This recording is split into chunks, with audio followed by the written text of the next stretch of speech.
প্রয়াগরাজে মহাকুম্ভ মেলায় তীর্থ করতে গিয়ে নিহত হয়েছেন অনেকজন। তাদের আত্মার শান্তি কামনায় ও বিশ্ব শান্তির জন্য এবং সকলের মঙ্গলের জন্য মহাশান্তি যজ্ঞর আয়োজন করা হলো গাজলের রবীন্দ্রপল্লী এলাকায়। সংকল্প ক্লাবের পরিচালনায় গত রবিবার মধ্যরাত্রে শ্যামা মায়ের পুজোর আয়োজন করা হয়েছিল। সোমবার প্রতিযোগিতামূলক সাংস্কৃতিক অনুষ্ঠান হয় পুজো প্রাঙ্গণে। বুধবার বৈকাল থেকে শুরু হয়েছে মহাকুম্ভে গিয়ে যারা গত হয়েছেন তাদের আত্মার শান্তি কামনায় এবং বিশ্ব শান্তির উদ্দেশ্যে মহাশান্তির যজ্ঞ অনুষ্ঠান। চারটি পুরোহিত দিয়ে এই যজ্ঞ অনুষ্ঠানের আয়োজন চলছে দীর্ঘক্ষণ ধরে। যজ্ঞ দেখতে ভিড় করছেন এলাকার অনেক ভক্ত। সংকল্প ক্লাবের পুজো কমিটির সম্পাদক বীরমোহন চক্রবর্তী জানান, প্রতি বছরের ন্যায় এই বছরও মাঘ মাসে মায়ের প্রতিষ্ঠা দিবস উপলক্ষে মায়ের পুজো করা হয়। কয়েকদিন ধরে চলে নানান সাংস্কৃতিক অনুষ্ঠান। এলাকার এই পুজোয় শুধু স্থানীয় বাসিন্দারা নয়, তারাতলা, কদুবাড়ি মোড়, রবীন্দ্রপল্লী, কচুয়া, লক্ষ্মীতলা সহ বিভিন্ন এলাকার ভক্তরাও এখানে আসেন।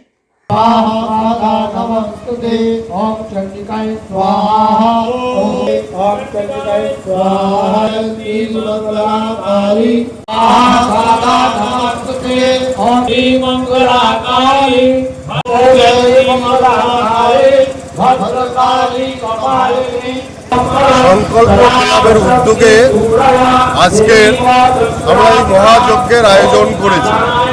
প্রতিষ্ঠা দিবস থেকে শুরু করে এত অবধি আমরা পুজোর পরের দিন এই মহাযজ্ঞ অনুষ্ঠান করিয়া থাকি।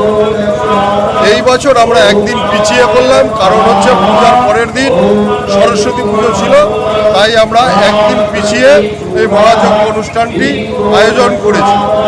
এইটা আমাদের কচুয়া তথা গাজল সমগ্র এলাকাবাসী তথা সমগ্র দেশের শান্তি কামনার্থে এই মহাযজ্ঞের আয়োজন। এর মধ্যে যেমন এই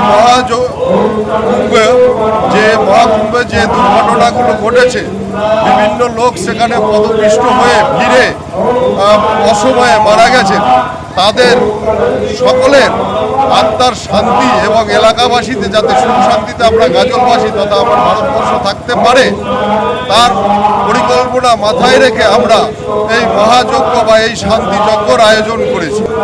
আমরা 2022 সালে বাংলা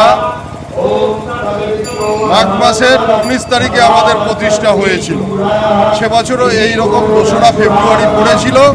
তা আমাদের ফেব্রুয়ারির 2 তারিখ বা 3 তারিখ এই অনুষ্ঠানটা পড়ে, যেটা বাংলা মাস ধরে আমরা মাঘ মাসের 19 তারিখে এই প্রতিষ্ঠা দিবসের পুজো উদযাপন করি এবং সেই উপলক্ষে আমরা এই মহাযজ্ঞ অনুষ্ঠান এবং কিছু সাংস্কৃতিক অনুষ্ঠান, এবং এই উপলক্ষে আগামীকাল 5ই ফেব্রুয়ারি আমরা কিছু শীত বস্ত্র বিতরণ করব দুস্থদের মাঝখানে, যাতে যারা এই ঠান্ডায় খুবই অসহায় অবস্থায় থাকে।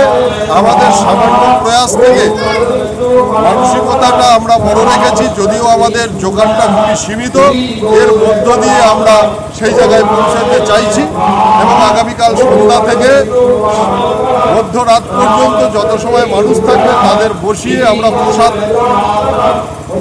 বিতরণের ব্যবস্থা করছি।